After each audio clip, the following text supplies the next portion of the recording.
Are Mormons Christians? They say that they believe in Jesus Christ, but the question is, what exactly do they believe about Jesus Christ, and how are the beliefs of Mormonism different from the beliefs of traditional evangelical Christianity? That is what we want to talk about today on The Beat. Hey, my friend, welcome back to The Beat. My name is Alan Parr. Thank you so much for tuning in. If this is your first time here, it's a pleasure. If you want a free ebook, click the link in the description box below. If you enjoy this video, consider subscribing, hit that little bell notification so you won't miss a beat. Okay, so I must confess that this is a video that I've been wanting to do for a very, very long time, probably a couple of years now. But if I'm honest about it, I was a little bit nervous about putting this video out because I have some very good friends that are Mormons. I have some former students that I've taught in high school that are Mormons. I probably have some clients from my math tutoring business that are Mormons that could possibly watch this video. And I was afraid of standing on what I believe as an evangelical Christian because I know it's different from what they believe. And so for a very long time, I did not create this video. But what I want to do in this video is I want to talk about the clear differences between Mormonism and Christianity, and then I want you to answer the question for yourself. Is this the same thing? Are Mormons considered Christians? And so we're going to look at, first and foremost, the origin of the Mormon religion. Second of all, we're going to look at the inspired writings that they believe are inspired by God as compared with what we believe as Christians. Third, what is their view of God and how is that different from our view on God? And then fourth, what is their view about Jesus and how is that different than our view? And then finally, what do they believe about how a person should be saved, heaven and hell, and all of that? So those are the 5 things that I want to cover in this video. Okay, so let's first take a look at the origin of Christianity as compared to the origin of the Mormon faith. Now, right there, when I'm saying that, there are some Mormons watching this video and saying, hey, we already are uncomfortable with your video already because we are the true Christians. Let me get into that. First of all, Christianity was founded by Jesus Christ, who lived a sinless, perfect life, who attested the power of God through miracles, signs, and wonders, and even through resurrecting his own body. Now, here is where the debate occurs, because Mormons would say, hey, we believe in everything that you just said. We believe in Jesus as well. And so because of that, we believe that our faith is indeed the real version or the true version of Christianity. Now, what is the origin of the Mormon faith? The Mormon faith was founded in 1823 by a guy named Joseph Smith. And Joseph Smith claims that he was visited by an angel named Moroni, and Moroni showed him where these buried gold plates were buried. And these golden plates contained in them what he calls the true gospel. And these were written by Moroni's father, whose name was Mormon. Now, the problem here is that no one knows where these golden plates are today because Joseph Smith claims that an angel came and carried them back up to heaven, making it impossible to verify exactly what was and what was not on these golden plates. Now, there is a key scripture here that I want to encourage you to keep in the forefront of your mind as we go through this entire video, and it's Galatians Chapter 1, verses 6 through 9, and this is what Paul said.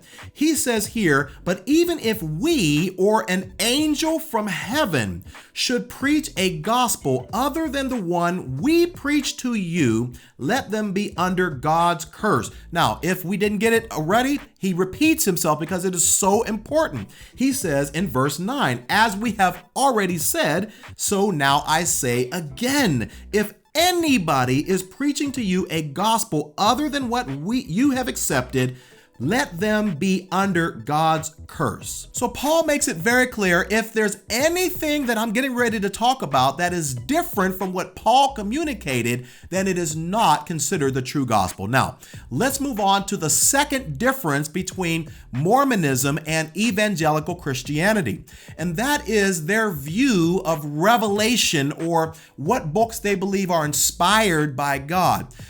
Evangelical Christians believe in what's called Sola Scriptura. If you're a Protestant Christian, if you're a Catholic Christian, you may believe in something different.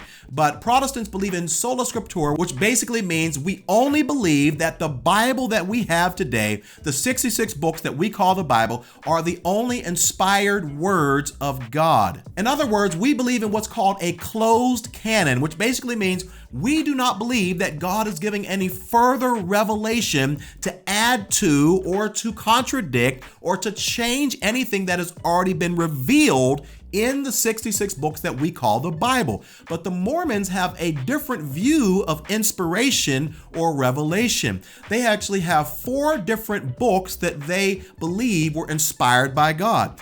The first is the scriptures. They believe primarily in the King James Version. However, I'm going to talk about that in just a moment. But they also have 3 other books. The Book of Mormon, which they believe is the standard by which all other revelation must be interpreted and evaluated. And then they also have the book called the Doctrines and Covenants. And then they also have another one called the Pearl of Great Price. Now, the problem here is that we believe that the Bible is the standard by which everything else needs to be evaluated. However, in the Mormon faith, they believe that the Book of Mormon is the standard by which everything else needs to be evaluated, which means if something deviates from the Book of Mormon, then it is not considered the truth, which is the reason why Joseph Smith had to make hundreds, some people believe even thousands of different alterations to the King James Bible to alter it to make sure that it was consistent with what? The Book of Mormon. Now, the problem with having so many different books that we believe are inspired by God is that many of them contradict one another, which means something's got to be true and something's got to be false because God cannot have 2 truths. It's impossible. Now, in addition to these 4 books, they also believe that the revelations that are given to their leaders of their churches is also consistent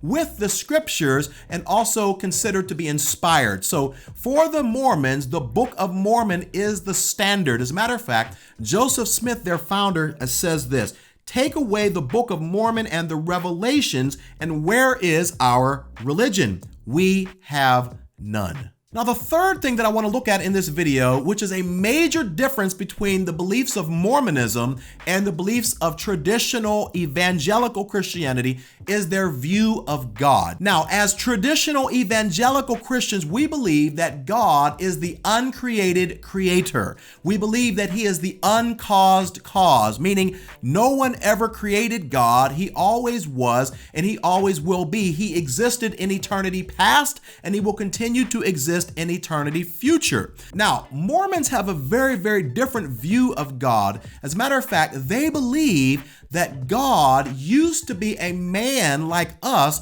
but he progressed into becoming a God. He evolved into becoming the God of planet Earth by obedience. As a matter of fact, the Mormons have a saying, "As man now is, God once was." Once again, do you hear that? That's implying that God used to be a man like you and I, as I said, but through obedience and obeying a certain number of rules and whatnot, he was somehow able to progress from being a man to now being the God of his own planet called the planet Earth, which I'm going to talk about later because that's another major belief that's different in the Mormon faith, which is they believe that you and I can somehow progress and become gods of our own planets, which I'm going to talk about in just a moment. Mormons also believe that God has a physical body and also that he was married, and they refer to his wife as the Heavenly Mother. Now, the problem here is that these beliefs conflict with what is revealed in the scriptures. The Bible describes God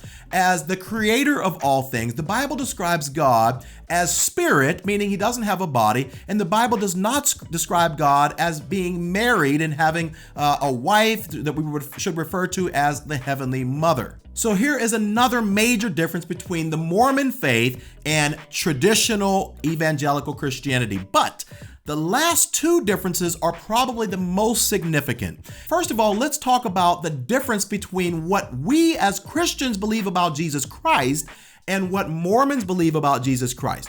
We as Christians believe that Jesus Christ is the Son of God. We believe that he is the second member of the Trinity. We believe that he is equivalent to God, but most importantly, we believe that he existed eternally in the form of God, and that he too is the uncreated creator, as is described in Colossians chapter 1, who describes Jesus as the creator of all things, as does Hebrews chapter 1 as well. And then you have John chapter 1 verse 1, which says, in the beginning was the Word, and the Word was with God, and the Word was God. But the Mormons believe that Jesus Christ was a created being. They believe that Jesus is the elder brother or the spirit brother of Satan, who at one point was called Lucifer before he rebelled against God in heaven.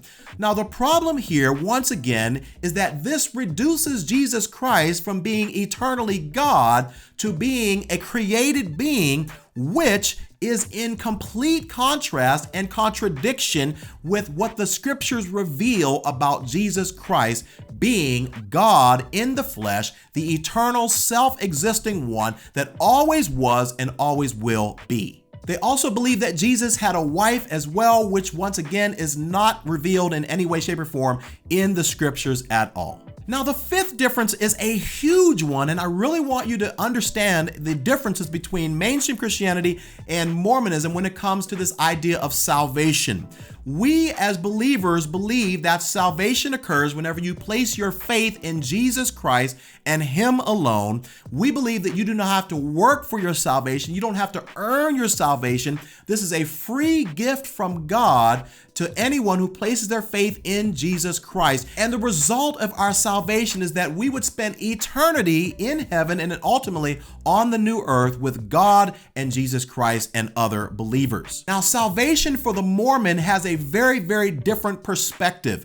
Mormons believe that salvation is more about experiencing the resurrection so that, now watch this now, so that you can go and progress and become the God of another planet. And the way you do this is through living a righteous life, by going through all the different rituals in the temple. You have to go through different things. You have to be baptized in a Mormon church in order to experience the type of salvation that I'm going to get ready to receive. And by the way, you have to be married, because in order for you to be the God of your own planet, you also need to reproduce, which means your wife has to come alongside of you so that she and you can reign together to become gods and goddesses of this planet, and then you can give birth to spirit babies, which will also be gods of their own planets as well. They also believe in 3 different levels of heaven, which is different than what we as mainstream Christians believe. They believe that the highest level of heaven is the celestial heaven, which is reserved once again for married Mormons who have gone through certain temple rituals, who have been baptized in their church, who have lived an upright life, who attend church on a regular basis, who tithe regularly, and so all of these different things, people who don't turn back to their same sins that they've been forgiven for, and that is the highest level of heaven. They also believe in a lower level of heaven called the terrestrial heaven, and that is for singles or other people that are good people, maybe even those of us who are not Mormons, and that's the terrestrial heaven. Then there is the telestial heaven that they believe, and that's for the criminals, the thieves, the adulterers, and really bad people that are not worthy. And then finally, they believe in hell, which is reserved, and watch this now, for Satan, his followers, and also Mormons who turn their back on the Mormon faith, who are no longer Mormon. That is what hell is reserved for. Now, another major difference here about what Mormons believe versus what evangelical Christians believe is that they believe that you can still experience this highest level of heaven, this celestial level of heaven, by having people perform certain rituals or baptisms for the dead. So you've already died, you've moved on, but if you have loved ones who are still here, they can still somehow transport or progress you into this highest level by performing baptisms for the dead. So if you know some Mormons, more than likely they are some of the nicest, most upright people, to their credit, that you will ever meet in your life. But one of the reasons is because they live under this constant pressure that their salvation is not yet guaranteed, it's not yet secure, so they have to continue to work and work to become guaranteed. And even then, exaltation is not guaranteed. As a matter of fact, there is a verse in the Book of Mormon that is in direct contrast to Ephesians chapter 2, verse 8 and 9, which says the salvation is a gift of God. It is not by works, lest any man should boast. But 2 Nephi 25:23 says, "For we labor diligently to persuade our children and also our brethren to believe in Christ." Okay, that's good. "And to be reconciled to God." Okay, that's good. "For we know that it is by grace that we are saved." Okay, that's good. But then there's this other phrase, "after all we can do." And so the idea is that you must earn and work towards and strive for your salvation. So from my estimation, there are many differences between Mormonism and evangelical Christianity that make these two denominations or religions very, very different. So it is not the position of this YouTube channel that Mormonism and Christianity are indeed the same. Now, I would love to hear your perspective. If you are a Mormon watching this video, let me know if there's anything that I misrepresented about what you believe as a Mormon. I respect you, I love you, and I would be more than happy to engage in conversation with you. So please leave a comment in the comment section below. If you found this video helpful in any way, feel free to share it with a friend. Also, if you haven't done so already, I would love it if you would subscribe. Check out some of the other videos on this channel. Thank you so much for watching. I'll see you next time on The Beat.